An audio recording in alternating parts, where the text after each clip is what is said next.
दोस्तों supreme court और भारत सरकार के बीच कई बार टकराव की स्थिति पैदा हो जाती है, लेकिन क्या आपको पता है कि दोनों में से असल मायने में बॉस कौन है? चलिए समझते हैं।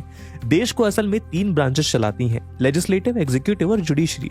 इसमें से भारत सरकार जहां लेजिस्लेटिव और एग्जीक्यूटिव का पार्ट होती है, वहीं जुडिशरी एकदम इंडिपेंडेंट तरीके से फंक्शन करती है।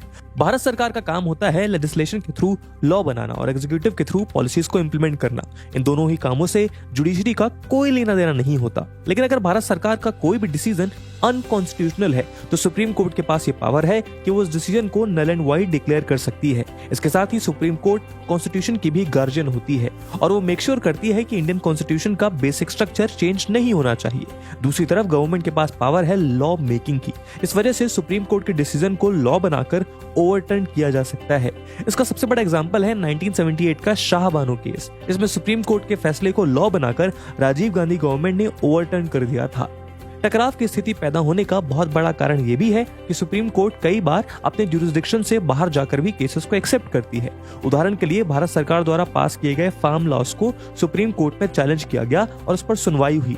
लेकिन असल में देखा जाए तो लेजिस्लेशन का काम गवर्नमेंट का है। तो दोस्तों इसीलिए इस बात का क्लियर आंसर देना नामुमकिन है कि दोनों में से ज्यादा पावरफुल कौन है। दोस्तों अगले वीडियो में आप इंडियन पॉलिटी के कौन से कॉन्सेप्ट को समझना चाहेंगे, कमेंट सेक्शन में जरूर बताइएगा।